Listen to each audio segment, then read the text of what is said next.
কাজের মেয়ে, ওই জমিদার বাড়িতে, রাজার বাড়িতে যে কাজের মেয়েটি ছিল, ওই কাজের মেয়েটি জমিদারের পালঙ্কে শুয়েছিল। জমিদার রেগে গিয়ে সকলকে ডেকে বললেন, কে আছো শিগগিরই এসো। এত বড় স্পর্ধা, আমার সিংহাসনে বসে আছে, আমার বিছানায় ঘুমিয়ে আছে, আমার বিছানায় ঘুমিয়ে আছে কাজের মেয়ে হয়ে, এত বড় সাহস। ওকে নিয়ে যাও, ওকে নিয়ে গিয়ে 30 ঘা বেত্রাঘাত করো। সেই মেয়েটি এই কথা শুনে বাবা একবার হেসে উঠলেন, আর একবার চিৎকার করে কেঁদে উঠলেন। রাজা প্রচন্ড রেগে গেলেন, কি ব্যাপার, ওকে 30 ঘা বেত্রাঘাত করবার কথা শুনে ও আবার কাঁদছে, আবার হাসছে। হাতটা ধরে নিচে নামিয়ে এনে বলছে, এই তুই হাসলি কেন, বল হাসলি কেন? বলছে, রাজা বাবু, আমি যে আপনার বিছানায় ঘুমিয়েছি তার জন্য আমার সাজা হবে এটা আমি জানি, তাই আমি হাসছি। কিন্তু বাবু, যে বিছানায় একটুখানি সময়, এই স্বল্প সময়ের জন্য যদি আমার 30 ঘা বেত্রাঘাত হয়, তাহলে সেই বিছানায় আপনি যে কতদিন সারা জীবন ঘুমাচ্ছেন, না জানি ভগবান আপনার জন্য কত সেই কথাটা ভেবেই আমি কাঁদছি যে আপনার জন্য ভগবান কত সাজা তুলে রেখেছে। সেই দিন সেই কথা শুনেই লালা বাবু সর্বস্ব ত্যাগ করে সেই বিছানা ছেড়ে নামকে সম্বল করে বৃন্দাবনে চলে যায় বাবা। জমিদার, এটা হলো ভক্তের চাওয়া, সময় চলে গেলে আর পাওয়া যায় না, যা করতে হবে সময় থাকতে করতে হবে। তাই আজ মহাজন বললেন, দেখো ভক্তের চাওয়া কি না, আমি বৃন্দাবনে যাব, এটা আমার মনের বাসনা। প্রভু প্রভু তাকে গলাটা জড়িয়ে ধরে বললেন, গোবিন্দ, তোমার মনে বাসনা বৃন্দাবনে যাবে, আমারও তো সেই একই বাসনা, আমি বৃন্দাবনে যাব। হরি বল হরি বল। প্রভুকে সঙ্গে করে নিয়ে যাচ্ছে বাবা ভক্তগণ। যেতে যেতে কি হলো দেখুন, বেশ কিছুটা পথ যাবার পর আবার কিন্তু গৌরহরি অনেক দূরে চলে গেছে। ভক্তরা বলছে, দেখেছো কাণ্ড, এইভাবে যদি প্রভু আগে আগে চলে যায় আমরা তো পথ ভুলে যাব। এক ভক্ত যার নাম জগদানন্দ, সে বলছে, দেখ প্রভু তো জানে যে আমরা পিছনে আছি, আমাদের না নিয়ে তিনি কোথাও যাবেন না, আগে আগে যাচ্ছে, যাক। এখন ভক্তরা পিছনে পড়ে আছে আর গৌরহরি একা একা যাচ্ছে বনের মধ্যে দিয়ে। যেতে যেতে হঠাৎ তার কণ্ঠটা শুকিয়ে গেছে, তৃষ্ণার্ত হয়েছে বাবা, পিপাসা পেয়েছে। তাই যেতে যেতে বলছে, হে কৃষ্ণ, পথ দিয়ে যাচ্ছে তো, আর মনে মনে বলছে, হে কৃষ্ণ, যদি একটু জল পেতাম তৃষ্ণাটা নিবারণ করত। আর মুখের কথা শেষ হতে না হতেই হঠাৎ তিনি দেখতে পেলেন কি, যে এক ভক্ত মানে এক গোয়ালা কাঁধে করে বাঁক নিয়ে, বাঁকের শিখাই করে ঘোলের ভাণ্ড সাজিয়ে নিয়ে আসছে। গৌরহরি মনে মনে চিন্তা করছে, বাবা কৃষ্ণ কেমন কৃপাময়, দেখেছো? হ্যাঁ, আমি চেয়েছি জল আর আমার জন্য ঘোল পাঠিয়ে দিয়েছে। গৌরহরি ডাকছে, ও গোয়ালা। হ্যাঁ হ্যাঁ, বলো বলো। তোমার কাছে ঘোল আছে? আছে আছে। এদিকে এসো, এদিকে এসো। কাছে ডেকে নিয়ে বলছে, দেখো ও গোয়ালা, আমার না বড় তৃষ্ণা পেয়েছে, একটা ভাণ্ড দাও দেখি। গোয়ালা যেই না একটা ভাণ্ড দিয়েছে, প্রভু বলে, দেখো ওই যে ওই ছোট ভাণ্ডে আমার হবে না, যেটা তোমার বড় ভাণ্ড আছে ওটা আমাকে দাও। গোয়ালা বাবা মনে মনে চিন্তা করছে, ঘুম থেকে উঠে কার মুখটা যে দেখেছিলাম, এত বড় ভাণ্ডের ঘোল যদি এই ঠাকুর সেবা করে, তাহলে আজ আমাকে আর বেশি দূর ছোটাছুটি করতে হবে না, তাড়াতাড়ি বিক্রি করে ঘরে যেতে পারবো। প্রভু সেই এক ভাণ্ড ঘোল পুরোটা সেবা করেছে। পুরোটা সেবা করে খালি ভাণ্ডটা গোয়ালার হাতে দিয়ে বলছে, দাও ধরো, কৃষ্ণ কৃপাময় তোমায় যেন কৃপা করে। গোয়ালা মনে করছে ঠাকুর দামটা বের করুক, ততক্ষণে ভাণ্ডগুলি আমি গুছিয়ে নি। মুখটা নিচু করে ভাণ্ড গোছাচ্ছে। যেই গোছানো হয়ে গেছে, হঠাৎ তাকিয়ে দেখছে ঠাকুর চলে যাচ্ছে। চিৎকার করে ডাকছে, ও ঠাকুর। গৌরহরি বলছি, ডাকছো? ডাকছো মানে নাকি? হ্যাঁ, বলি ঘোলটা খেলে ঘোলের দামটা দাও। গৌরহরি বলছে, দাম? আমার কাছে তো কোনো কড়ি নেই, কড়ি নেই, তাহলে ঘোল খেলে কেন? আগে বলনি কেন? তাও কিনা বড় ভান্ডের ঘোল, এখন ঘোল খেয়ে বলে কিনা দাম নাই। কপাল চাপড়িয়ে গোয়ালা পথের ধারে বসে বসে কাঁদছে, আর গৌর হরি দূর থেকে দেখছে বাবা, আর মনে মনে বলছে আহা, অর্থের জন্য কেমন করে কাঁদছে ভক্ত। এক পা দুপা করে কাছে এসে দাঁড়িয়েছে। শান্ত হও গোয়ালা, দেখো আমি তো সন্ন্যাসী, আমার কাছে কোনো কড়ি নেই, তুমি কেঁদো না। পিছনে আমার অনেক ভক্ত আসছে, তাদের কাছে বলো, তারা আমার ঘোলের দামটা দিয়ে দেবে। প্রভু এই কথা বলে চলে গেল। গোয়ালা কিন্তু বাবা পথের মাঝখানে বসে আছে, আর ভক্তরা তো জানে না, তারা প্রভুকে স্মরণ করে পাঁচু পাঁচু সব দল বেঁধে নাম গাইতে গাইতে যাচ্ছে। সকল ভক্তকে বলছে বন্ধ করো, বন্ধ করো। ভক্তরা বলছে কি হয়েছে, হ্যাঁ কি হয়েছে, কি এমন করে পথের মাঝখানে বসে আছো, আবার আমাদের নামে বাধা দিচ্ছ? হ্যাঁ এইদিকে এইদিকে। বলছে দেখো সেই থেকে বসে আছি, আমাকে ঘোলের দামটা দাও দেখি, আমি যাই। আমি তো খাইনি ঘোল। বলছে তোমার ঘোল, আহা, তোমার ঘোলের দাম দিতে যাব কেন, কে খেয়েছে তোমার ঘোল? বলছে আমি তাকে চিনি না, নাম জানি না, তোমাদের সঙ্গের সঙ্গী। আমাদের সঙ্গের সঙ্গী? কি খেয়েছো, ঘোল খেয়েছো? এই তুমি খেয়েছো, তুমি খেয়েছো? বলছে এই যে কেউ তো খায়নি। ওমা আপনার ঘোল খেয়েছেন? ঘোল খেয়েছেন? হ্যাঁ খেয়েছেন? খেয়েছে খেয়েছে। গোয়ালার কাছ থেকে ঘোল খেয়েছেন? এই গোয়ালার কাছ থেকে খেয়েছেন কি অন্য জায়গা থেকে খেয়েছেন, কিন্তু এই গোয়ালার কাছ থেকে তো খাননি। বলছে কেউ তো খায়নি তোমার কাছ থেকে ঘোল, কেন তোমাকে দাম দিতে যাব? গোয়ালা বলছে আমি বললাম তো আমি তাকে চিনি না, নাম জানি না, তোমাদের সঙ্গেই থাকে, আমাদের সঙ্গে থাকে। এই ওর দিকে তাকাতাকি করছে, কার কথা বলে, কার কথা বলে। তখন জগদানন্দ জিজ্ঞাসা করছে দাঁড়াও, দেখতে কেমন বলতে পারবে? বলছে হ্যাঁ সেটা একটু একটু বলতে পারবে। তা বলো দেখি দেখতে কেমন? তাহলে শোনো। বুঝলাম। ভক্তরা বলছে এতক্ষণে বুঝলাম, তুমি তো আমাদের গৌর হরির কথা বলছো, সে তোমার কাছে ঘোল খেয়েছে কিন্তু দাম দিতে পারেনি। এই যে বলি সে যেমন তোমাদের দাম দিতে পারেনি, আমরা তো তারই সঙ্গী, আমরা তোমাকে দাম দেব কেমন করে বলো দেখি? আমরা কোথায় পাবো তাই দেব? আমরা তো তারই সঙ্গী গো, আমরা করে কোথায় পাবো? হরি বল হরি বল। গোয়ালা মনে মনে ভাবছে দেখেছো ঠাকুর আমাকে মিথ্যে কথা বললো, এরাও আমাকে দাম দিতে পারলো না। ঘুম থেকে উঠে যে কার মুখটা দেখেছিলাম, আগে জানলে আমি ঘর থেকে বাহির হতাম না। কপাল চাপড়িয়ে বসে বসে কাঁদছে বাবা। হরি বল হরি বল। ও মা গল্প শুনবেন? আমার মা ঘুমাচ্ছে, একটু ডেকে দিন। দেখুন ঘুমানো ঘরে ভগবান থাকেন না, জানেন তো? সিরিয়াল দেখেন আপনারা? সিরিয়াল দেখেন? ভালো লাগে সিরিয়াল? ওই কূটনৈতিক বুদ্ধি যদি কিছু জোগাড় করতে হয় তাহলে সিরিয়াল দেখতে হবে। ওইদিকে সময় নষ্ট করে লাভ নেই। ওমা আমাদিকে চন্দ্রাবলী যখন ঘুমিয়ে পড়েছিল তখন ভগবান চন্দ্রাবলীর কুঞ্জ ছেড়ে রাধার কুঞ্জে গিয়েছিল, কারণ ভগবান এটাই বোঝালেন যে ঘুমানো ঘরে আমি থাকি না, তাই ঘুমালে হবে না। এই ঘুম কিন্তু এই কলির একটি সন্তান, তাই কলিকে আহ্বান করা যাবে না। রাখুন।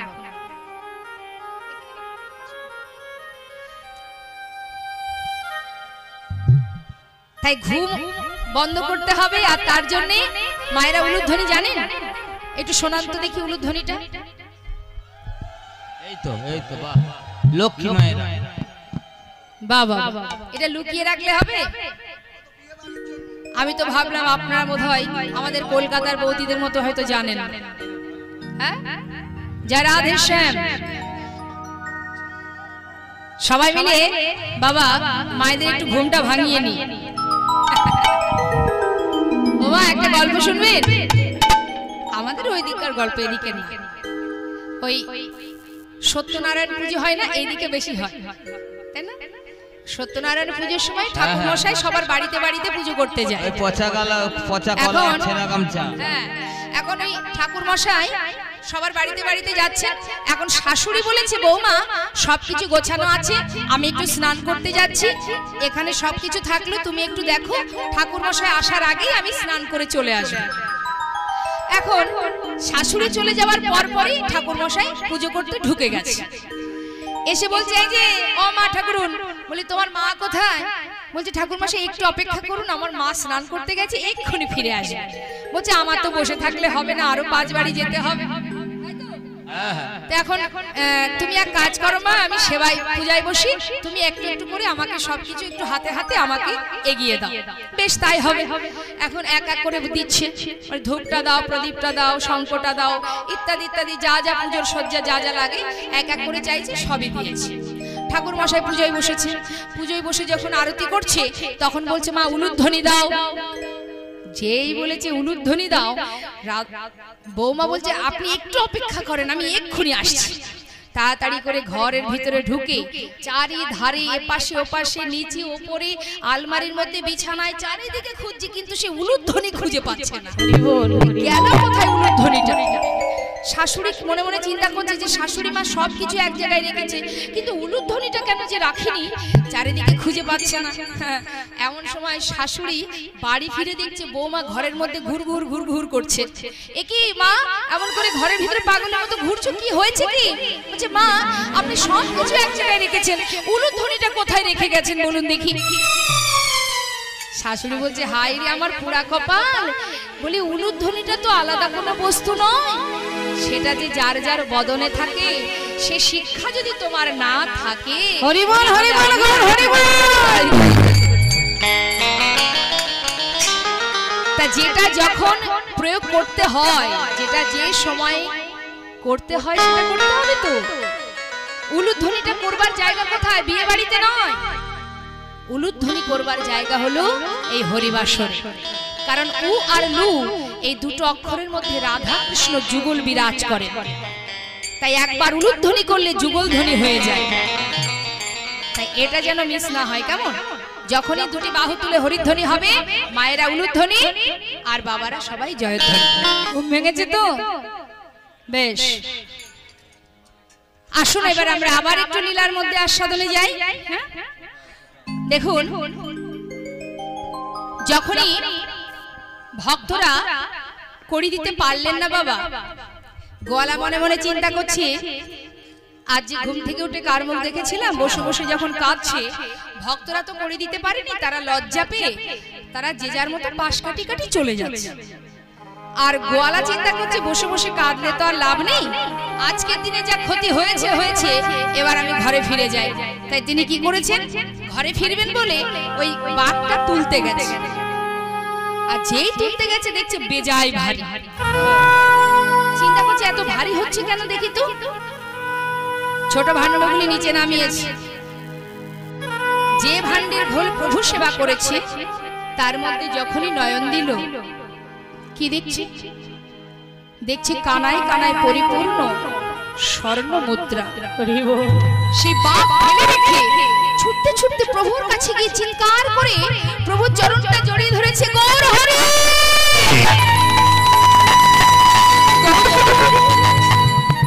হে তোমার কেমন দয়া প্রভু, আজ আমি তোমাকে কত কটু কথা বলেছি, না জেনে কত অপরাধ করেছি তোমার চরণে। আমাকে যদি তুমি কৃপা করবে তবে এইভাবে কেন করলে দয়াময়? আমায় তুমি ক্ষমা করো। চরণটা ধরে কাঁদছি। বলছে, দাঁড়াও গোয়ালা, জীবনে অর্থের জন্য, সংসারের জন্য অনেক সময় চলে গেল, বেশি সময় তো নেই আর। কেন? যাও ঘরে যাও, আমি তোমায় আশীর্বাদ করলাম, ঘরে গিয়ে কৃষ্ণ সেবা করো। গোয়ালাকে কৃপা আশীর্বাদ করে তাকে বিদায় দিলেন। দিয়ে ভক্তদের সঙ্গে করে নিয়ে প্রভু এসে পৌঁছালেন পূর্বস্থলীর মাটিতে। পূর্বস্থলিতে এসে গোবিন্দ ঘোষকে ডাকছে, গোবিন্দ এদিকে আসো। বেশ কিছুদিন হয়েছে যাত্রা করেছি, এখনো কিছু সেবা করিনি, তাই বলি এক কাজ করো, তুমি একটু সেবার আয়োজন করো। যেই না বলেছে, গোবিন্দ ঘোষ ভাবছে দেখেছো প্রভু তো বলে খালাস, সেবার আয়োজন করো। এত ভক্তের সেবার ব্যবস্থা আমি একা করব কি করে, একবারও ভাবলো না তো। দাঁড়িয়ে দাঁড়িয়ে একটু রাগ হয়েছে বাবা, কিন্তু যার ভাবনা সেই ভাবে। জীব কোটি বাঞ্ছা করে, কৃষ্ণে যে ইচ্ছা সেই ফলই ধরে। প্রভু যেই পূর্বস্থলিতে এসেছেন সেই খবর পৌঁছে গেছে নবদ্বীপে।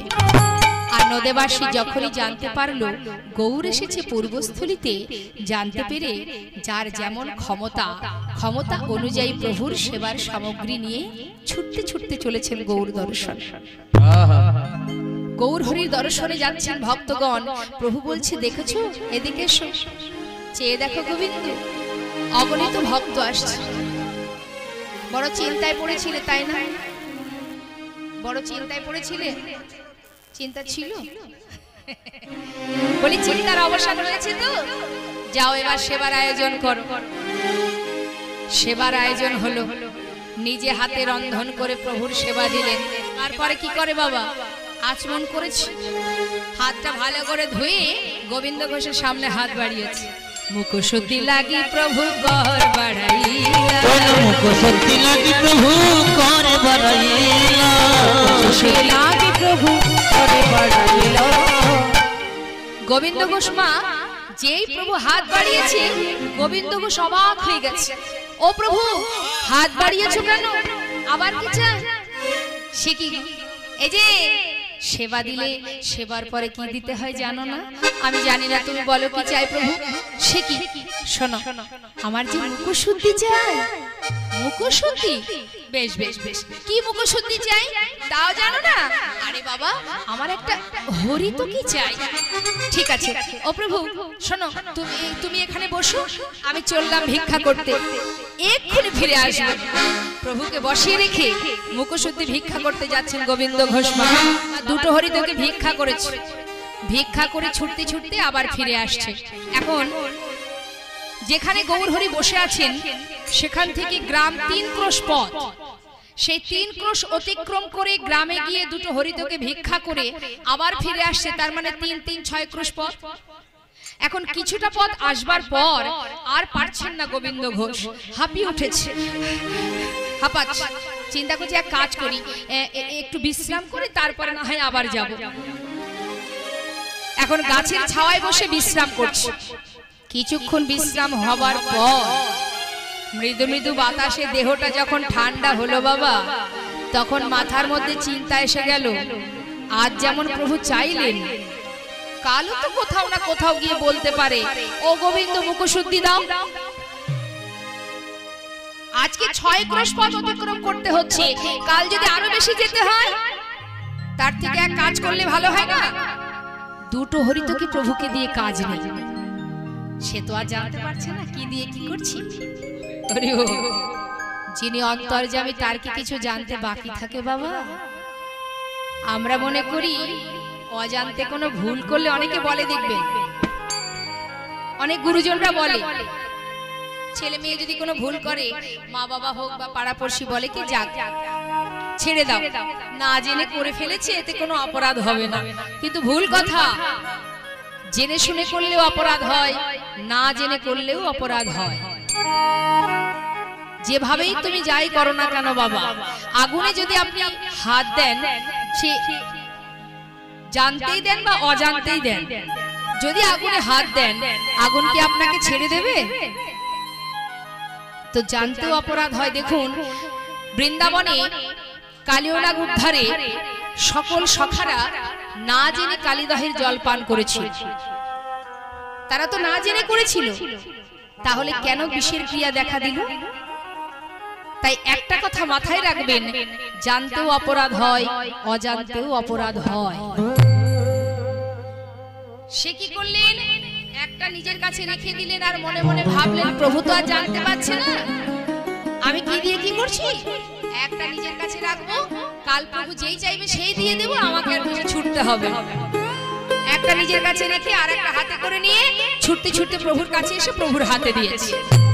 প্রভু কিন্তু কোনো কথা বললেন না। মা দেখুন ভগবানের কি লীলা, অতি সহজে কিছু বলেন না। অপরাধ যদি কেউ করে তার সাজা সময় মতো পেয়ে যায়। আপনি মনে করছেন যে ও এখন অপরাধ করেছে, ওর সাজাটা যদি এক্ষুনি হতো না, সময় হলে পাওয়া যায়, একটু অপেক্ষা করতে হবে। কি করেছে বাবা? নিজের কাছে রেখে দিয়েছে। প্রভু আমার কিছুক্ষণ বিশ্রাম করে সকল ভক্তকে বললেন, চলো ভক্ত, আর দেরি কেন, চলো যাত্রা করি। হরি বল। সকল ভক্তকে নিয়ে আবার যাত্রা করলেন। অগ্রদ্বীপে এসে আবার ডাকছে, এই যে গোবিন্দ, এদিকে এসো। আর কোথাও যাব না। প্রভু তো জানতে পারছেন বাবা অন্তরে যে গোবিন্দকে আমি এখানেই ত্যাগ করব, কারণ অগ্রদ্বীপেই গোবিন্দ ঘোষের ঘর। দেখুন তার লীলা। শোনো গোবিন্দ, আর কোথাও যাব না, এখানে সেবার ব্যবস্থা করো। হ্যাঁ, এখানে সেবার আয়োজন করো। সেবার আয়োজন হলো, সেবা দিলেন প্রভুকে। তারপর মুখশুদ্ধি লাগি প্রভু কর বাড়াইলা, মুখশুদ্ধি লাগি প্রভু কর বাড়াইলা। যেই না বলেছে মুখশুদ্ধি দাও, গোবিন্দ ঘোষ একেবারে ভাবে গদ গদ। হ্যাঁ জানতাম, নিজের কাছে রয়েছে তো আনন্দ ধরছে না। এই না ধর। প্রভু বলেন, দাঁড়াও একটু অপেক্ষা কর। কাল তোমার কাছে চাইবা মাত্রই তুমি দিতে পারোনি গোবিন্দ, একটু বিলম্ব হয়েছিল তোমার, কিন্তু আজ এত তাড়াতাড়ি কোথায় পেলে? গোবিন্দ ঘোষ হেসে উঠে বললেন, হাসি হাসি মুখে বললেন, আমি তো জানি তুমি আজ চাইবে প্রভু, তাই কাল দুটো হরিতকে ভিক্ষা করে দুটোই তোমাকে দিই। একটা আমার কাছে রেখেছিলাম, একটা তোমাকে দিয়েছিলাম। অদয়াময়, আজ তুমি যেই চেয়েছো সেই তো তোমায় দিয়ে দিলাম। কি ভালো করিনি? বাহ, চমৎকার। এতদিন আমার সঙ্গ করে এই শিক্ষা পেয়েছো প্রভু? আমি কি কোনো ভুল করেছি? না না, তুমি কোনো ভুল করোনি। ভুল তো করেছি আমি, তুমি ভুল করেছো। হ্যাঁ, আমি ভুল করেছি। তবে কিসে ভুল করেছি জানো গোবিন্দ? আমি ভুল করেছি তোমাকে আমার সঙ্গী করে। গৌরহরি, তুমি কি বলছো প্রভু? আমি তো তোমার কথা কিছু বুঝতে পারছি না। হ্যাঁ, আমায় তুমি খুলে বলো। গোবিন্দ, সন্ন্যাসীর নহে কবু সঞ্চয় বাসনা, সন্ন্যাসীর নহে কবু সঞ্চয় বাসনা। তুমি সব কিছু ত্যাগ করে আমার সঙ্গী হয়েছো বটে, কিন্তু আমার উপরে তুমি নির্ভরশীল হতে পারোনি, তাই তুমি সঞ্চয় করেছো। শোনো গোবিন্দ, আমি কোনো সঞ্চয় বৃত্তি মানুষের সঙ্গ করি না, তাই আজ থেকে আমি মনে করি তোমার মুখ দর্শন করা আমার উচিত নয়। গৌরহরি, আমি মানছি দয়াময়, আমি অপরাধ করেছি, আমি সঞ্চয় করেছি, কিন্তু গৌরহরি, আমি তো সঞ্চয় করেছি আমার জন্য নয়, আমি তো তোমার জন্য সঞ্চয় করেছি। তাতেও যদি আমার অপরাধ হয়, তুমি আমাকে মারো, তোমার যা মনে চায় তুমি তাই বলো, কিন্তু তুমি আমাকে ছেড়ে চলে যেও না গৌরহরি। তুমি ছাড়া যাওয়ার আর কেউ নেই দয়াময়। কেউ জানুক বা না জানুক, তুমি তো জানো। সর্বস্ব ত্যাগ করে তোমাকে সম্বল করে ঘর ছেড়ে পথে নেমেছি। গৌরহরি, তুমি আমায় ছেড়ে চলে যেতে পারো না দয়াময়, তুমি আমায় ছেড়ে যেতে পারো না। চরণটা জড়িয়ে ধরেছি। গৌরহরি বলছি, শোনো গোবিন্দ, আজ থেকে আমি তোমাকে ত্যাগ করলাম। এটা হতে পারে না প্রভু। চরণটা জড়িয়ে ধরে বলছি, গৌরহরি, না না প্রভু, হরি তোকে সঞ্চয় করেছি বলে তুমি আমায় ফেলে চলে যেতে পারো না। তুমি আমাকে সঙ্গে করো প্রভু, তোমার যে সাজা দিতে ইচ্ছে হয় তুমি দাও, কিন্তু তোমার সঙ্গ ছাড়া আমায় করো না দয়াময়। আমি তোমায় ছাড়া বাঁচবো না গৌরহরি। চলে গেল বাবা। প্রভু আমার গোবিন্দ ঘোষকে ফেলে রেখে বেশ কিছুটা দূর চলে গেল। গোবিন্দ ঘোষ ধুলায় গড়াগড়ি দিয়ে কাঁদছিলেন, আর তিনি সহ্য করতে পারছেন না বলে ধুলা থেকে উঠে চিৎকার করে ডাকছে, গৌর হরি, গৌর হরি। চলে যাচ্ছ দয়াময়? সত্যি তুমি আমায় ফেলে চলে যাচ্ছ? যাচ্ছ, যাও প্রভু, আমি তোমায় ধরে রাখতে পারবো না।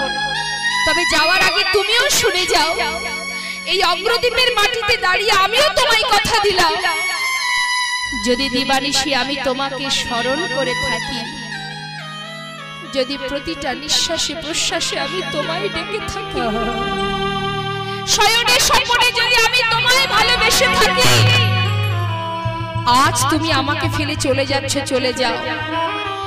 এই অগ্রদ্বীপের মাটিতে দাঁড়িয়ে আমি কথা দিলাম, এক পক্ষ কালের মধ্যে তোমাকে আমার কাছে আবার ফিরে আসতে হবে।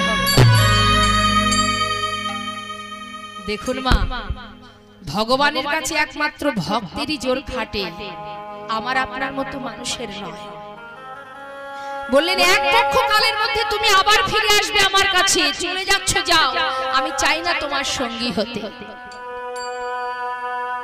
অগ্রদ্বীপের মাটিতে দাঁড়িয়ে গোবিন্দ ঘোষ নয়নের জলে বুক ভাসিয়ে কাঁদছে। পাড়াপড়শি গোবিন্দকে দেখে তাকে ধরে নিয়ে নিজের ঘরে তুলে দিলেন। কিন্তু বাবা, 15 দিনে এক পক্ষ কাল, এক একটা দিন চলে যায় যেন মনে হয় এক এক বৎসর। গোবিন্দ ঘোষ আর পারে না, ঘরের মধ্যে বসে বসে কাঁদে আর বলে, প্রভু তুমি যখন আমাকে ফেলে চলেই গেলে, দেখতে দেখতে আমার 12 দিন পার হয়ে গেল, আজ 13 দিন, আমি আর বাঁচতে চাই না দয়াময়। আমি ওই গঙ্গার জলে নিজেকে বিসর্জন করব। কেউ জানুক বা না জানুক, তুমি তো জানবে যে আমি তোমার নামকে সম্বল করে গঙ্গার জলে নিজেকে বিসর্জন করেছি। এক পা দুপা করে যাচ্ছে বাবা, আর মুখে গৌর নাম গাইতে গাইতে যাচ্ছে। প্রভুর নাম স্মরণ করতে করতে যাচ্ছে। হরি হে,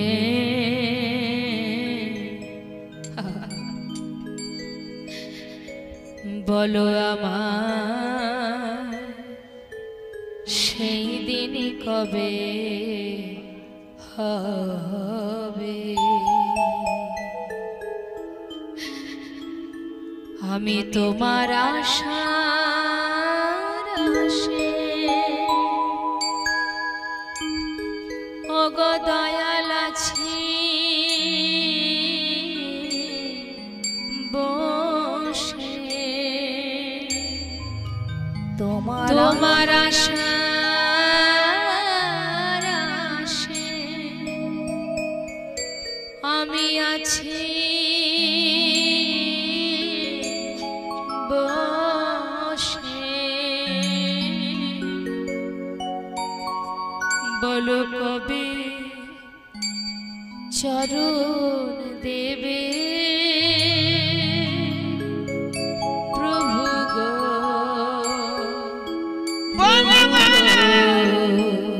আমার সেদিন কবে হবে প্রভু, সেদিন কবে হবে, ভবের মাঝে আসা যাওয়া তোমায় ডাকা হলো না,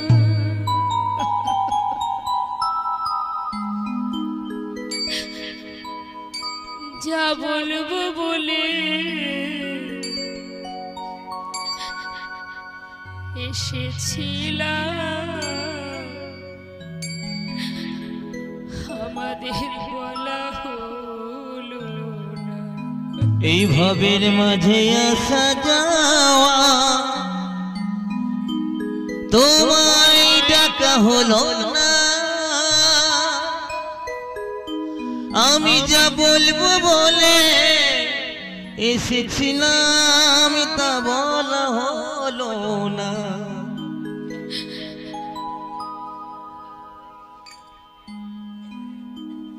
তুমি পারে কথা শুনি বার্তা তুমি পারে করতা আমি শুনি বার্তা ও হে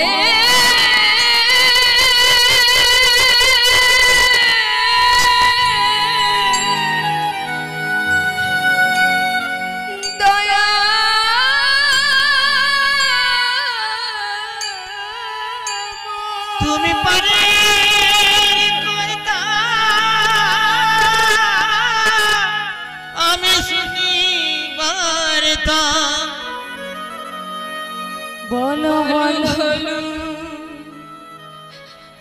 কবে পার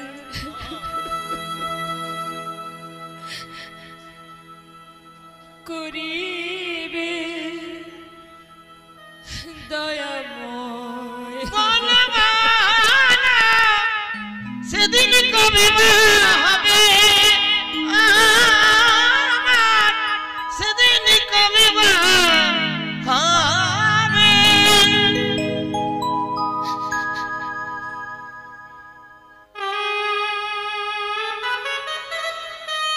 ভক্তের মৃত্যু হয় না বাবা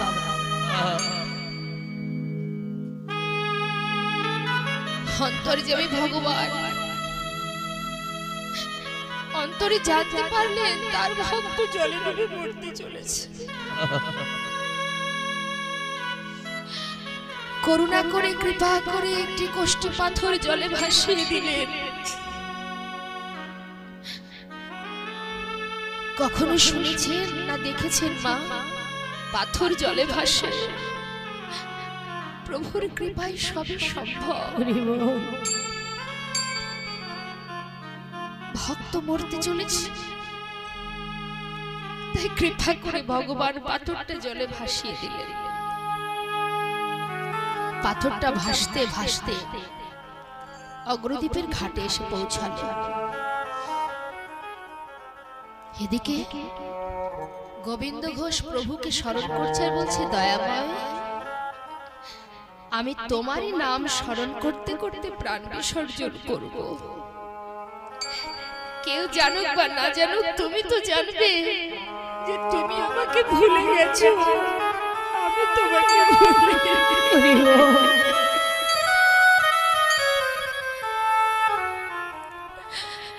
তোমার নামকে সম্বল করে ওই নদীর জলে নিজেকে বিসর্জন করব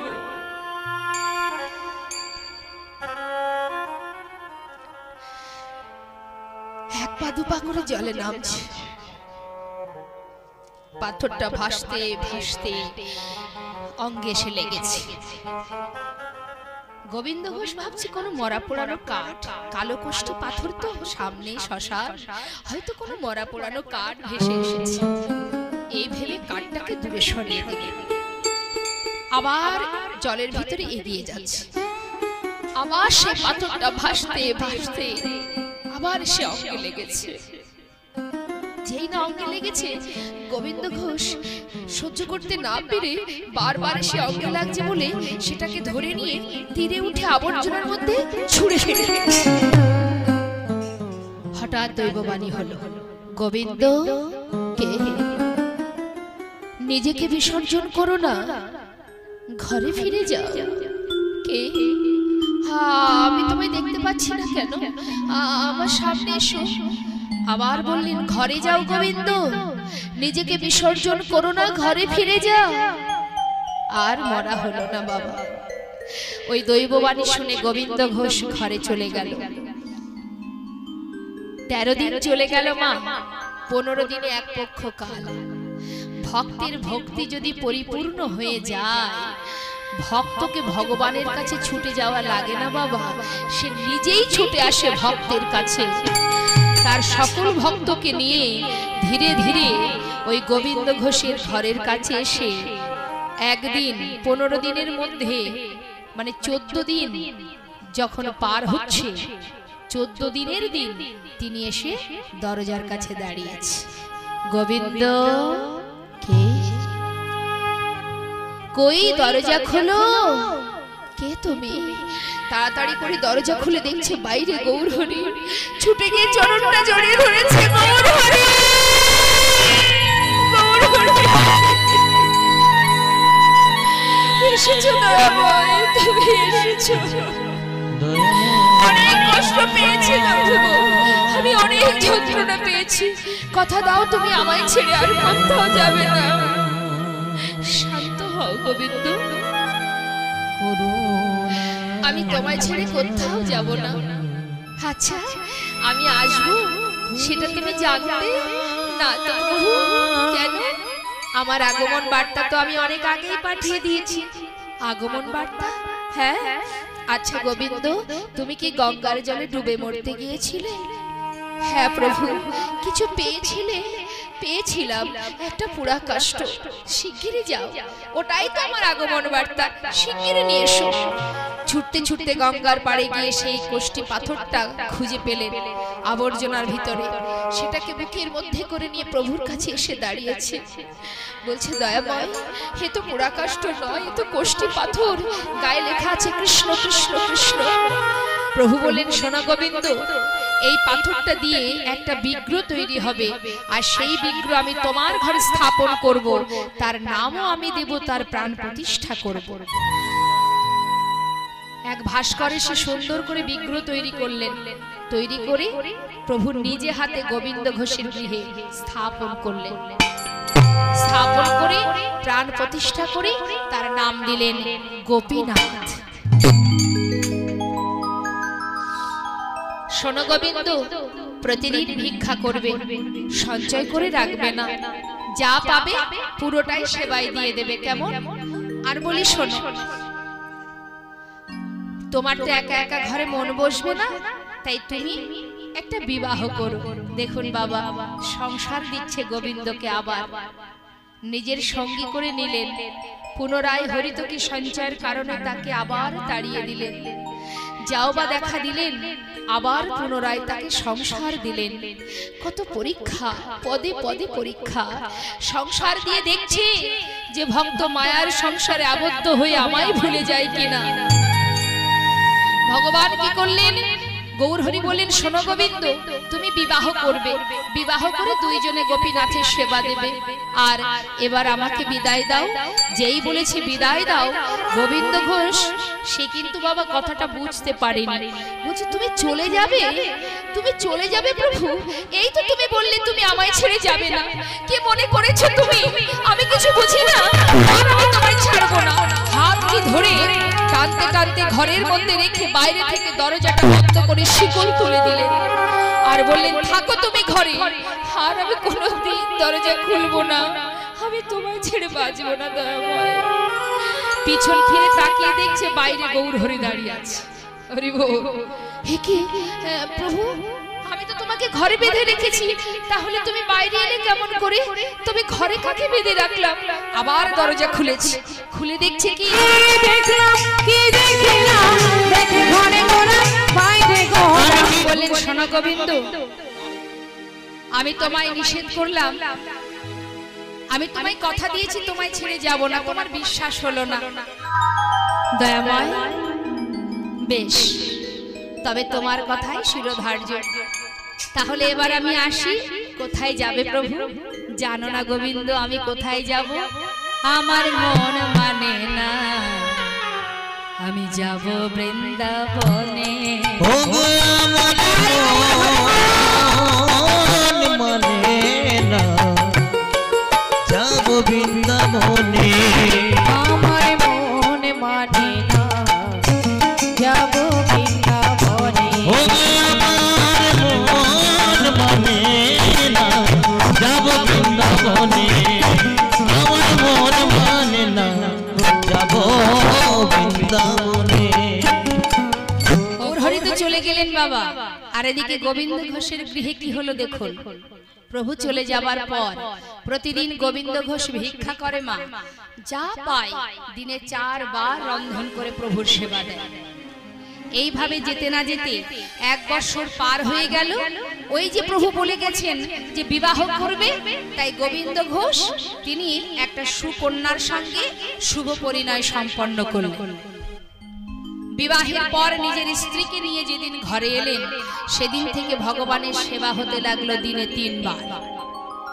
একবার কমে গেল। 1 বছর যেতে না যেতে একটি পুত্র সন্তান হলো বাবা। সন্তানের নাম রাখলেন ভগবানের নামে। নিজের স্ত্রীকে বলছে, মাধবী, ও মাধবী, এটা হলো আমার বিগ্রহ গোপীনাথ আর এটা হচ্ছে আমার পুত্র গোপীনাথ। শেষের দিনে যদি সবকিছু ভুলে যায়, নিজের সন্তানের নাম তো আর ভুলবো না।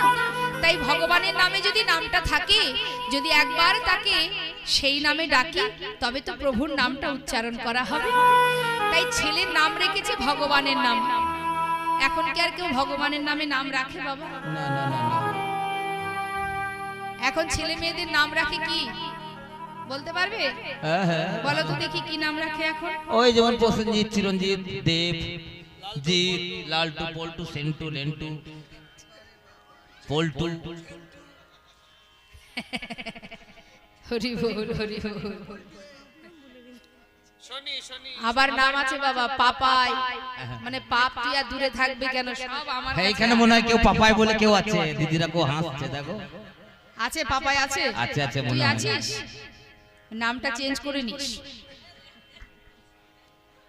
হরি বল। তা ভগবানের নামে নাম রাখে কেন? আগেকার সময়ে আমাদের ঠাকুমা দিদিমারা ছেলে মেয়েদের নাম রাখতেন ভগবানের নামে। কেন? সংসারের শতকর্মের মধ্যে যদি একবার নামটা উচ্চারণ করা হয়, তবু তো প্রভুর নামে উচ্চারণ করা হবে। প্রভুর ডাকটা তো একবার তার নামটা উচ্চারণ করা হবে। বাহ বাহ বাহ। কিন্তু এখন আর সেদিন নেই বাবা। যাই হোক, এখন সন্তান যেদিন ঘরে এলো সেদিন থেকে ভগবানের সেবা হতে লাগলো দিনে 2 বার। এটা শুধুমাত্র গোবিন্দ ঘোষ কেন, এটা আমাদের ক্ষেত্রেও হয়। আমাদের যখন কিচ্ছু থাকে না, আমরা জানি আমাদের প্রভুই সার। একটু একটু করে তিনি যখন আমাদের সমস্ত আশা পূর্ণ করে, তখন আমরা তার সেবা দেওয়া, তাকে ডাকা, সেই সময়টুকু আমাদের হয় না। দিনান্তে যে একবার তাকে সেবা দেব সেই সময় হয় না। বাড়ি গাড়ি বিষয় বিষণলে এমন ভাবে আবদ্ধ হয়ে যায়, ওই বিষয় বিষয় বিষয় ওই বিষয়ের মধ্যে এমন ভাবে জড়িয়ে যায়। দেখবেন বাবা, 5 তলা বাড়ি, ভগবানের সেখানে কোনো মন্দির নেই। কোনো না কোনো ঘরের এক কোণার মধ্যে একটি সিংহাসনে ওই রাধা গোবিন্দের একটা চিত্রপট আছে কি নেই? আহা, সর্বাঙ্গে ধুলা, নোংরা, পরিষ্কারও করা হয় না। সামনে দুটো দুটো গাড়ি আছে, এসি গাড়ি, কিন্তু ভগবানের সেবা মাত্র 2টো নকুল দানা। তাও সেটা যে নিজে একটু বদনে দেবে ভগবানের প্রসাদ, সেই সময়টুকু তার হয় না। কেন? বাড়িতে 5 জন মেম্বার থাকলে 5 জনের 5 দুগুণে 10 রকম আইটেম রান্না করতে করতে দিন চলে যায়। সেই প্রসাদটা সেবা করে কে? ওই কালো কালো যে পিঁপড়েগুলো আছে না, তারা গিয়ে সেই প্রসাদটা সেবা করে। বৈষ্ণব পদকর্তা বললেন যে ভগবানের প্রসাদটুকু সেবা করব, সেইটুকু সময় আমাদের হয় না। তাই ভগবান একটু একটু করে আবার সবকিছু কেড়ে নেন। তার বড় প্রমাণ বাবা সুদামা। সর্বস্ব কেড়ে নিয়েছিল সুদামার বাবা। মাগো, কেন? ভগবানকে সে বড় ভালোবাসতো, যে কৃষ্ণকে বড় ভালোবাসতো। সে প্রতিজ্ঞা করেছিল, জীবনে যদি না খেয়ে মরেও যায়, তবু তোর কাছে কোনোদিন কিছু চাইব না। আর ভগবানও বলেছিলেন, তুই যদি না চাইবি আমিও তোকে কিছু দেব না, যতদিন না চাইবি। তাই পদে পদে তাকে পরীক্ষা করবার জন্য তার ঘর বাড়ি জমি জায়গা বিষয় যা কিছু ছিল, আস্তে আস্তে সব কিছু ভগবান কেড়ে নিয়েছিলেন। অবশেষে একটি তাল পাতার কুটির করে সেখানে বাস করতেন, সেটাও একদিন আগুনে পুড়ে যায়। সার হয় গাছতলা। এত কষ্টের পরেও সে কৃষ্ণ ছাড়া আন জানত না। না চাইতে সব পেয়েছিল বাবা। আপনারা নিশ্চয়ই সব জানেন। মাত্র দাঁড়ে দাঁড়ে ভিক্ষা করতো, কোনোদিন ভিক্ষা পেত, কোনোদিন পেত না। যেদিন না পেত সেদিন সারা রাত্রি কৃষ্ণ কৃষ্ণ বলতে বলতে রাত্রি অতিবাহিত করত। রুক্মিণী সত্যভামা গোবিন্দকে বলছে, প্রভু তোমার ভক্ত এত কষ্ট পায় যে তোমায় ছাড়া আর কিছু জানে না, তোমার সখা তোমার প্রিয় বন্ধু, তাকে তুমি কেন এত কষ্ট দিচ্ছ? ভগবান মিচকি হাসি দিয়ে বললেন, রুক্মিণী ওর যে সময় হয়ে যাচ্ছে আমার কাছে আসার, তুমি শুধু দেখো আমার কৃপা পাবার জন্য ঠিক সময় মতো চলে আসবে। একদিন তার স্ত্রী রুক্মিণী বসুন্ধরা সুদামাকে বলছে, স্বামী তুমি তো এত কষ্ট পাচ্ছ, যার নাম সর্বদাই উচ্চারণ করো, যাও না স্বামী একবার তুমি তোমার বন্ধুর সঙ্গে দেখা করে এসো, তুমি তোকে বড় ভালোবাসো, অন্তত এই কষ্টের সময় যদি একবার বন্ধুকে দেখতে পাও তোমার একটু তো ভালো লাগবে। সুদামা এই কথা শুনে বলছে, বসুন্ধরা আমি যে কৃষ্ণের কাছে যাব কত বছর হয়ে গেল, শুনেছি সে নাকি দ্বারকার রাজা, কিন্তু বসুন্ধরা আমি যাব কেমন করে বলো? কোনো বন্ধু যদি বন্ধুর বাড়িতে মাঝে সাঝে যায়, সে যদি খালি হাতেও যায় কোনো অসুবিধা হয় না, কিন্তু বহু বছর পরে গেলে কিছু না কিছু তো নিয়ে যেতে হয়। আমার তো কিছু নেই তার কাছে যাওয়ার, কি নিয়ে যাব বলো? বসুন্ধরা বলে, স্বামী তুমি ঘরে থাকো, তুমি তো প্রতিদিন ভিক্ষা করো, আজ কৃষ্ণের জন্য আমি ভিক্ষা করব, থাকো তুমি ঘরে। দাঁড়ে দাঁড়ে ভিক্ষা করছেন বসুন্ধরা, যে জীবনে কখনো ভিক্ষা করেনি বাবা, ভগবানের জন্য ভিক্ষার ঝুলি নিয়ে দাঁড়ে দাঁড়ে ভিক্ষা করছে। চিড়ে ভিক্ষা করেছিলেন বাবা, ওই 4 মুষ্টি চিড়ে ভিক্ষা করে গোবিন্দের কাছে গিয়েছিলেন সুদামা। তাও কি বসুন্ধরার পরনে যে শাড়িতে ছিল সর্বত্র ছেঁড়া বাবা, তার একটি জায়গা থেকে কিছুটা অংশ ছিঁড়ে তার মধ্যে চিড়েগুলো নিয়ে স্বামীকে পাঠিয়ে দিয়েছিলেন। নিজের ছোট ছোট সন্তানকেও একটি দানা চিড়ে দেন। কেন? আজ যে কৃষ্ণ সেবার জন্য ভিক্ষা করেছে, তাই পুরোটাই কৃষ্ণ সেবায় পাঠিয়ে দিয়েছে। এদিকে কৃষ্ণকে সুদামা কৃষ্ণের ঘরে যখনই গেলেন, কৃষ্ণচন্দ্র সুদামাকে নিয়ে তাকে ঘরের মধ্যে রাজ সিংহাসনে বসালেন, তাকে সেবা দিলেন। সেবার পর ভগবান বলছে, সুদামা সুদামা কৃষ্ণের সেই রাজকীয় সুখ দর্শন করে ওই চিড়ের পুটুলিটা বাবা নিজের কাপড়ের মধ্যে লুকিয়ে রেখেছে। কেন? মনে মনে চিন্তা করছে, যে বন্ধু রাজা, যার কিনা রাজভোগ সেবা করা স্বভাব, আমি আমার এই শুকনো চিড়ে তাকে দেব কি করে? তাই লুকিয়ে রেখেছে মা। এদিকে কৃষ্ণ তো সবই জানে, জিজ্ঞাসা করছে, এই সখা সুদামা এত বছর পরে এলি, আমার জন্য কিছু আনিসনি ভাই? সুদামা বলছে, জানিস না আমি যে ভিক্ষা করে দিন কাটাই, তোর জন্য কিছু আনতে পারিনি আমি, কি আনবো বল? বড় স্বাদ হয়েছিল তোকে দেখবার, তাই ছুটে এসেছি।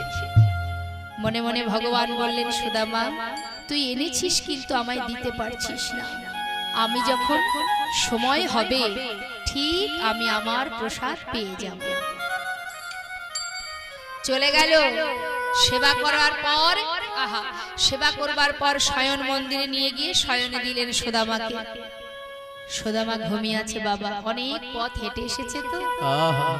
ভগবান ঠিক মাঝ রাত্রে 1 পা 2 পা করে সুদামার ঘরে গিয়ে সুদামা যেখানে ঘুমিয়ে আছে বাবা, চরণ দুটি হাত দিয়ে সেবা দিচ্ছে। ভগবান ভক্তের চরণ সেবা করছে। আমরা জানি কি ভক্ত ভগবানের চরণ সেবা করে, কিন্তু ভগবান ভক্তের চরণ সেবা করে। চরণ সেবা করতে করতে দেখছি চরণের গায়ে কত কাটা ফুটে গেছে, তাই একটা একটা করে কাটা ভগবান তুলছে। সুদামা কিন্তু ঘুমাচ্ছে। হঠাৎ দেখছে যে একটা কাঁটা চরণের ভিতরে বেশ অনেকটাই ঢুকে গেছে, কিছুতেই বের করতে পারছেন না। তাই তিনি কি করলেন, নিজের বদন দিয়ে সেই কাঁটাটাকে যেই না জোর করে বের করেছে, সঙ্গে সঙ্গে সুদামা চমকে উঠেছে। আর যেই চমকে উঠেছে, সুদামার যে চিড়ের পুটুলিটা ছিল বাবা নিচে পড়ে গেছে। আর ভগবান সেই চিড়ের পুটুলিটা দেখতে পেয়ে তাড়াতাড়ি করে হাতে করে তুলে নিয়ে বলছে, কি বন্ধু, তুমি যে বললে আমার জন্য কিছু আনোনি, তুমি মিথ্যে কথা বললে। চিড়ের পুটুলিটা যেই না খুলেছে বাবা, দেখছে তার মধ্যে চিড়ে, আবার কি দেখছে যে সেগুলো ভেজা। বলছে, আচ্ছা এই যে সুদামা, আমি যে সর্বক্ষণ ক্ষীর সর নবনী সেবা করি সেটা তুই ভালো মতোই বুঝতে পেরেছিস, যার কারণে তুই মনে মনে ভাবলি যে ও তো সব সময় ক্ষীর সর নবনী খায়, যাই যাতে একটু মুখের স্বাদটা পাল্টানো যায়, তার জন্য আমার চিড়ে এনেছিস। বাবা খুব ভালো করেছিস, কিন্তু ভাই তুই আবার ভিজিয়েও এনেছিস। সুদামা বলছে, কানাই আমি তো ভিজিয়ে আনিনি ভাই।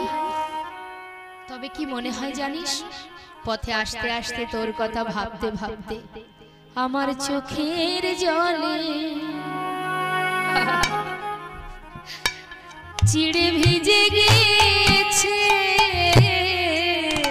আমার চোখে জলে চিড়ে ভিজে গেছে। আমি কেমন করে দেব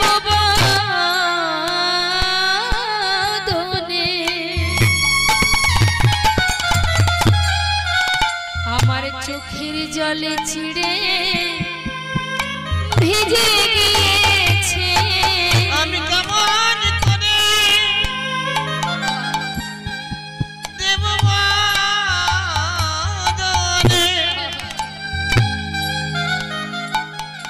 আমার চোখে জলে চিড়ে ভিজে গিয়েছে। ভগবান বললেন, ওরে সুদামা রে, এই জগতে সবাই আমায় ক্ষীর সর নবনী সেবা দেয়, কিন্তু এমন করে আমায় চিড়ে কেউ সেবা দেয় না। তাই আজ তোর সামনে দাঁড়িয়ে আমি কথা দিলাম, আগত কলি যুগে যদি কোনো কাঙালিনী যদি দাঁড়ে দাঁড়ে ভিক্ষা করে, যদি দাঁড়ে দাঁড়ে ভিক্ষা করে চিড়ে আমায় মাটির পাত্রে ভোগ দেয়, আমি আগত কলিযুগে আমি গৌর হই, আগত কলিযুগে আমি গৌর হয়ে সেই ভোগ সেবা করিব, নিতাই গৌর হরিব। যদি কোনো কাঙাল কাঙালিনী দাঁড়ে দাঁড়ে চিড়ে ভোগ ভিক্ষা করে, চিড়ে ভিক্ষা করে মাটির পাত্রে করে আমায় সেবা দেয়, আমি সেই ভোগ সেবা করব, আমি কথা দিলাম। তাই কিন্তু বাবা এই কলিযুগে মহাপ্রভুর ভোগ দিতে গেলে মাটির পাত্র প্রয়োজন হয়। তাই বাবা ভগবান সুদামাকে বলেছিল, সুদামা কিছুদিন পর যখন ঘরে ফিরে যাবে তখন জিজ্ঞাসা করছে, এই সুদামা যাবার আগে আমার কাছে কিছু বলবি? সুদামা বলছে, কানাই দেখবার বাসনা জেগেছিল, দেখেছি, আর তো কিছু বলার নেই। ভগবান বলেন, চিন্তা করিস না, আমি তোকে আশীর্বাদ করলাম, আহা আমি তোকে কথা দিচ্ছি তোর কোনো কষ্ট দুঃখ থাকবে না। সুদামা মনে মনে বলছে, কানাই কি জানে না? মনে মনে বলছে, সে কি জানে না যে আমার কত কষ্ট কত দুঃখ? সে তো সবই জানে, তবে একথা কেন বলছে যে আমার কষ্ট থাকবে না দুঃখ থাকবে না? বাবা যেই না ফিরে গেছে দেখছে কি সেই তাল পাতার কুটিরের যে জায়গা, যে গাছতলায় তার স্ত্রী সন্তানদের নিয়ে ছিল, সেখানে আর নেই। রাজপ্রাসাদ তৈরি হয়েছে। কি করে হলো? যখন সুদামা ঘর থেকে বাহিরে চলে যাবে তার আগে ভগবান রুক্মিণীকে ডেকে বলেছিল, রুক্মিণী, আমার বন্ধু আমার কাছে প্রতিজ্ঞা করেছিল সে কিছু চাইবে না। আমিও প্রতিজ্ঞা করেছিলাম যে ও যদি না চায় আমি ওকে দেব না, তাই ও তো কিছু চাইলো না রুক্মিণী। ওর যে কত কষ্ট কত দুঃখ সে তো তুমিও জানো রুক্মিণী। তাই তুমি একটা কাজ করে দেবে, আমি যে সুখে যে শান্তিতে আমি আছি আমার বন্ধুকে তুমি সেই সুখ দাও রুক্মিণী। পারবে তুমি? তুমি পারবে তার রাজপ্রাসাদ তৈরি করে দিতে? আমার মতো সুখে তাকেও রাখো, সে যে আমার বন্ধু। বন্ধুর মধ্যে যদি সমান সমান সুখ না থাকে তাহলে বন্ধুত্ব থাকবে কেমন করে? রুক্মিণী বলছে, স্বামী তুমি যদি বলো আমি কেন পারবো না। যাও রুক্মিণী, তুমি তো স্বয়ং লক্ষ্মী, ওর সর্ব দুঃখ কষ্ট বেদনা তুমি দূরীভূত করে দাও। না চাইতে যদি পাওয়া যায় বাবা, ভগবানের কাছে কিছু চাওয়া লাগে না, চাইতে হবে না। কি প্রয়োজন চাওয়ার? সবই তো তিনি দিয়েছেন আমাদের। আজ ভগবান মনে মনে চিন্তা করছেন যে ভক্ত মায়ার বাঁধনে এমন ভাবে আবদ্ধ হয়েছে আমাকেই ভুলে যাচ্ছে, কিন্তু এটা তো করলে হবে না। তাই যেমন করে বাঁধনগুলো দিয়েছি এক এক করে আবার সেই মায়ার বাঁধনগুলো আমি কাটিয়ে নেব। বাবা গোবিন্দ ঘোষ ভিক্ষা করে এসে নিজের স্ত্রীকে ডাকছে, ও মাধবী, মাধবী, যা কিছু ভিক্ষা করেছি দুই ভাগ করো। দুই ভাগ করে এক ভাগ রসি করো, আমি স্নান করে এসে গোপীনাথের সেবা দেব।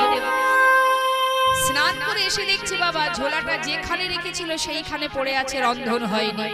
গেল কোথায় মাধবী? এখনো রন্ধন করলো না।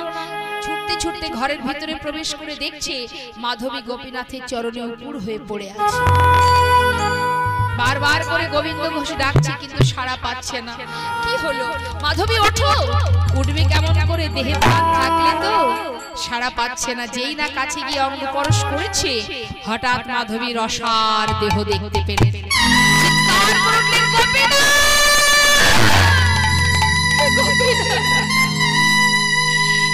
তুমি কি করলে গোপীনাথ? আমি তো তোমার চরণে কোনো অপরাধ করিনি, তুমি আমার স্ত্রীকে কেন কেড়ে নিলে গোপীনাথ? কেন কেড়ে নিলে তুমি? কি অপরাধ করেছিল আমার মাধবী? পাড়াপড়শি চিৎকার শুনে সবাই ঘরে এসে মাধবী রসার দেহটা দেখতে পেয়ে গোবিন্দ ঘোষের মাথায় হাত দিয়ে সান্ত্বনা দিচ্ছে, শান্ত হও, তোমার স্ত্রী হলে তোমায় ছেড়ে যেত না। যদি তোমার হতো তোমায় ছেড়ে যেত না। তোমার তো নয়, তার দেওয়া দেহ সেই তো নিয়েছে, যে পাঠিয়েছে সেই নিয়েছে। তুমি কেঁদো না, তুমি তোমার ওই ছোট্ট সন্তানকে নিয়ে সংসারে সুখে থেকো। পাড়াপড়শি সান্ত্বনা দিলেন। সেই সান্ত্বনা পেয়ে গোবিন্দ ঘোষ আর কোনো কথা না বলে নিজে হাতে মাধবী শেষকৃত্য করে ওই ছোট্ট সন্তানকে নিয়ে ভিক্ষা করে দিন কাটে মা। দেখতে দেখতে 5 বছর বয়স হয়ে গেল ওই ছোট্ট বালকের। 5 বছরের শিশু কিন্তু মাতা পিতাকে চিনতে শেখে। ছোট্ট শিশু, 5 বছরের শিশু গোপীনাথ বাবার কোলে বসে বলছে, বাবা, বাবা, আমরা যখন প্রতিদিন মাঠে খেলা করি সন্ধ্যা হতে না হতেই আমার বন্ধুরা তাদের মায়েরা এসে তাদেরকে কোলে করে ঘরে নিয়ে যায়, কিন্তু বাবা আমার মা তো কখনো যায় না। আমার মা কোথায় বাবা? গোবিন্দ ঘোষ এই কথা শুনে সন্তানকে বুকের মধ্যে চেপে ধরে বলে, বাবা কাঁদিস না, শোন, আমি তোর কোনো কষ্ট কোনো দুঃখ রাখবো না, আমি তো আছি রে। কিন্তু প্রতিদিন এই শিশুর একই প্রশ্ন, বলো না বাবা মা কোথায়? একদিন সহ্য করতে না পেরে বলছে, তুই মায়ের কথা জানতে চাস? তবে যা, ওই যে মন্দিরে গোপীনাথ আছে ওর কাছে গিয়ে জিজ্ঞাসা কর তোর মা কোথায়। বাবা 5 বছরের শিশু যেই না এই কথা বলেছে মনে মনে বিশ্বাস করে নিয়েছে। যখনই বাবা গঙ্গা স্নানে চলে গেল, 1 পা 2 পা করে মন্দিরের ভিতরে প্রবেশ করে বিগ্রহ গোপীনাথের সামনে হাত জোড় করে পুত্র গোপীনাথ বলছে, গোপীনাথ জানো আমার বাবা বলল তুমি নাকি জানো আমার মা কোথায়? বলো না গোপীনাথ আমার মা কোথায়? বলে দা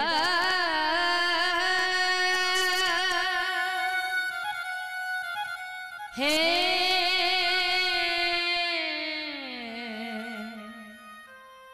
গোপীনাথ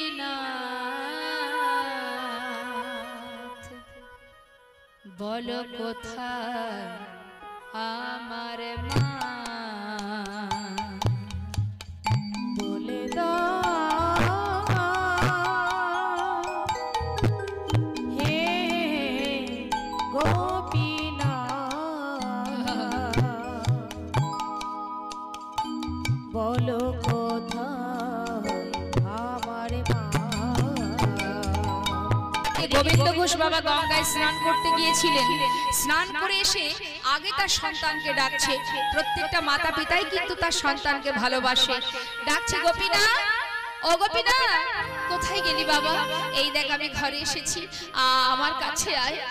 কিন্তু হঠাৎ তিনি শুনতে পেলেন যে ঘরের মধ্যে থেকে একটি কান্নার শব্দ। তাড়াতাড়ি করে ঘরের ভিতরে প্রবেশ করে মন্দিরের দরজা খুলে দেখছে যে তার পুত্র গোপীনাথ বিগ্রহ গোপীনাথের সামনে বসে বসে করজোড়ে মা কোথায় মা কোথায় বলে ডাকছে।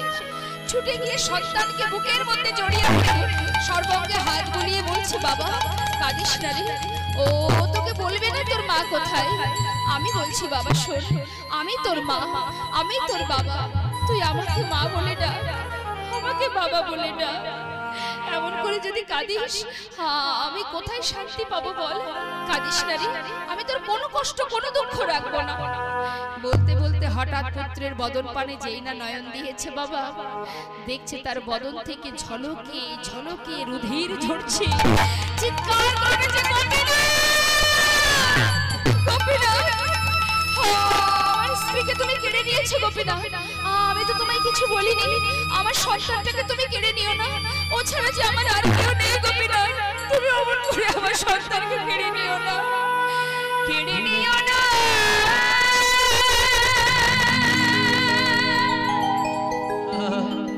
প্রভু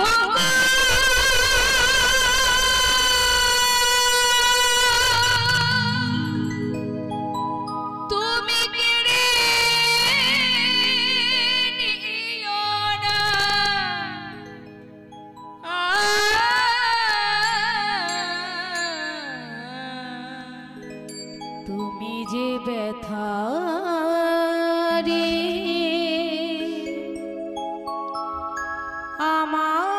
আমায় ব্যথা দিও না। হে গোপীনাথ, আমি তো তোমায় বলিনি আমার সংসার দাও, আমার স্ত্রী দাও, আমার পুত্র দাও, আমি তো তোমার কাছে কিছু চাইনি, তুমি তো দিয়েছিলে, তবে দিয়ে কেন তুমি কেড়ে নিতে চাইছো গোপীনাথ? বলো আমার, আমি যে আর পারি না প্রভু। দেখতে দেখতে কোলের মধ্যে সন্তান একটু একটু করে প্রাণ ত্যাগ করতে বসেছে। হে দয়াময়, না দয়াময়, তুমি আমার সন্তানকে কেড়ে নিও না, দিলে যদি পুত্র মরে তবে কেড়ে কেন নিতে পারে না সহিতে প্রভু কেন এত দুঃখ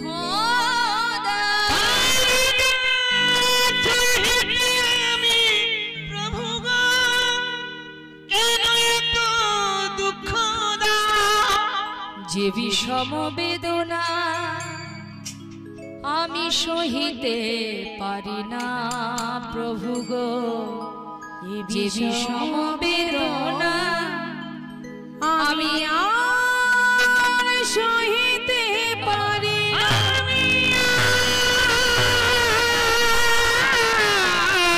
সহিতে পারি না।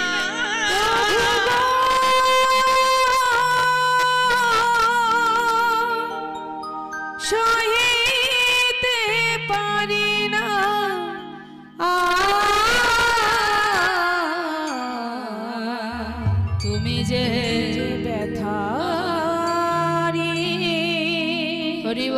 হরিবো আমার ব্যথা চলে গেল বাবা পিতার কোলেই পুত্র প্রাণ হারালো কোলে করে সন্তানকে নিয়ে গিয়ে গঙ্গার পাড়ে বালি খুঁড়ে বালুরাশির মধ্যে সন্তানের সমাধি দিল গঙ্গা থেকে স্নান করে ঘরে এসে গোপীনাথের সামনে দাঁড়িয়ে বললেন গোপীনাথ আমি তোমার কাছে কিচ্ছু চাইনি তুমি দিয়েছিলে আমায় আবার তুমি কেড়ে নিয়েছো তবে শোনো আজ থেকে আমি তোমাকে অনাহারে রাখবো আর আমি তোমাকে সেবা দেব না তুমি আমার সন্তানটাকে কেড়ে নিলে আমাকে বাবা বলে ডাকবার আর কেউ রইল না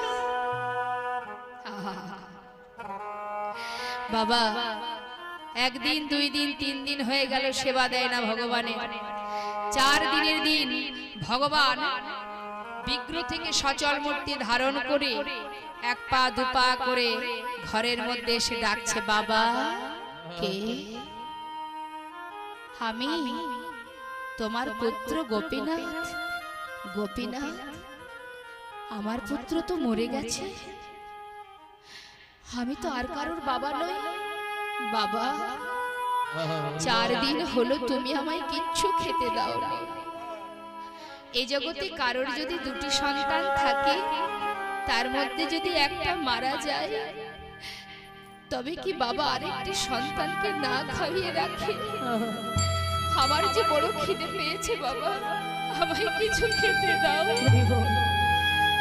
গোবিন্দ ঘোষ বলছেন ও তুমি এসেছো তুমি জানো জানো এই জগতে সবাই কেন একটা পুত্র সন্তান চায় শেষের দিনে মাতা পিতার শেষকৃত্য করবার জন্য তুমি তো আজ আমায় বাবা বলে ডাকলে পারবে শেষের দিনে আমার শেষকৃত্য করতে পারবো বাবা পারবে আমার জন্য কাছা নিতে পারবো পারবে আমার জন্য 1 মাস বিষণ্ণ খেতে পারবো বাবা পারবে আমার জন্য পিণ্ড দিতে পারবো বাবা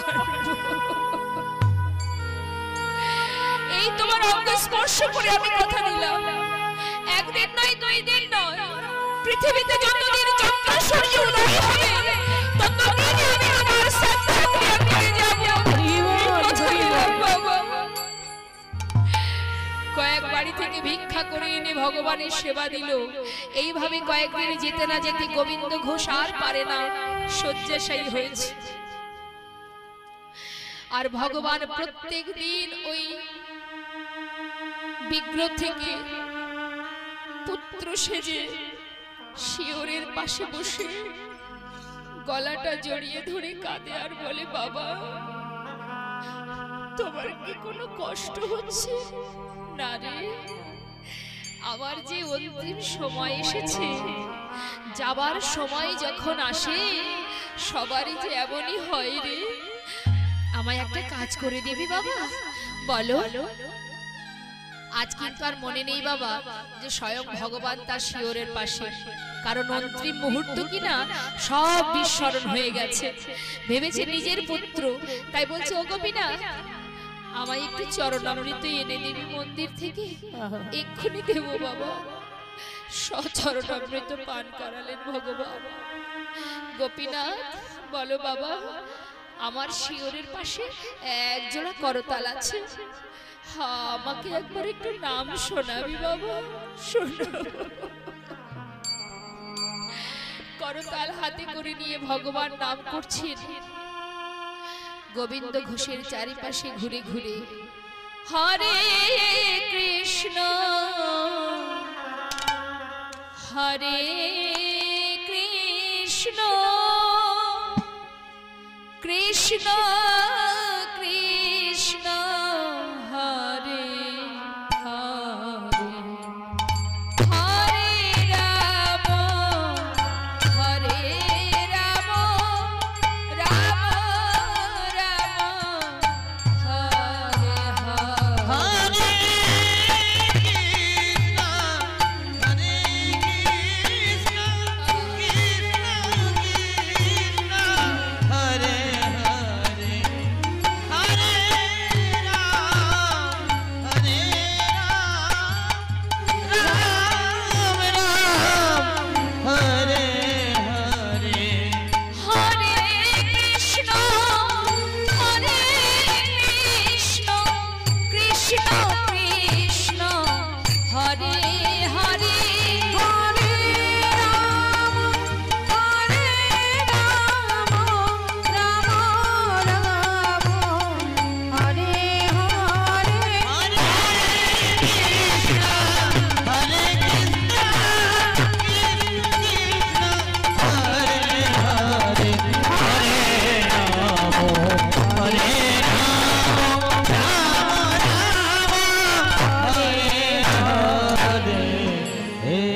প্রাণ পাখিটা উড়ে চলে গেল, কেউ জানতে পারলো না। ভগবান নিজে পুত্র সেজে পাড়ায় পাড়ায় সকলের বাড়িতে বাড়িতে গিয়ে ডেকে ডেকে বলছে, কে আছো? শিগগিরই তোমরা বাইরে এসো, আমার বাবা মরে গেছে, তার শেষকৃত্য করতে হবে। সবাই জানতে পেরে ছুটে এসে গোবিন্দ ঘোষকে তার নিজের ঘরেই মাটি খুঁড়ে সমাধি দিলেন।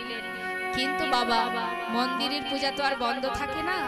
কোনো এক দ্বিতীয় পূজারী ভোগ নিবেদন করবেন বলে পাত্রে পারস সাজিয়ে নিয়ে যেই না প্রবেশ করতে যাবে, হঠাৎ দেখছে দরজা বন্ধ। চিন্তা করছে বোধহয় কেউ ভিতরে আছে, সে বাইরে এলে তবেই আমি ভিতরে যাব। বসে আছেন দরজার পাশে, বসে থাকতে থাকতে একটু নিদ্রা পেয়েছে। এমন সময় ভগবান অন্তরে স্বপ্ন দেখাচ্ছেন, পূজারী দরজা খুলে গেছে, ভিতরে প্রবেশ করো। ভিতরে প্রবেশ করে আমার রাজবেশ খুলে দাও, আমাকে কাছা পরিয়ে দাও। কেন? আমার বাবা মরে গেছে, 1 মাস দিনে একবার হরিসন্ন করে আমায় সেবা দেবে। 1 মাস পর চৈত্র মাসে মধুকৃষ্ণ একাদশী তিথিতে আমাকে স্নান করিয়ে শুদ্ধ বসন করাবে। কেন দয়াময়? আমার পিতার পিণ্ড দেব। গোটা অগ্রদীপবাসীকে নিমন্ত্রণ করবে, সবাই যেন আসে ওই গঙ্গার ঘাটে, আমি সবাইকে সেবা দেব। নিজের সন্তান যদি করতেন বাবা 1 মাস পরে একদিন, কিন্তু যেটা আজও বর্তমান, যারা অগ্রদীপে যাননি দেখে আসবেন, কাটোয়ার পরেই পরে অগ্রদীপ। ওই অগ্রদীপে আজও ভগবানকে কাছা পরিয়ে গঙ্গার পাড়ে নিয়ে যাওয়া হয়। পৌষ মাসের দিনেই মেলাটা হয়, সেখানে অনেক ভক্ত আসে এবং ভগবানকে কাছা পরিয়ে গঙ্গার পাড়ে নিয়ে যাওয়া হয় গোবিন্দ ঘোষের পিণ্ড দানের জন্য। আহা, ভক্তের বাসনা ভগবান পূর্ণ করলেন লীলা।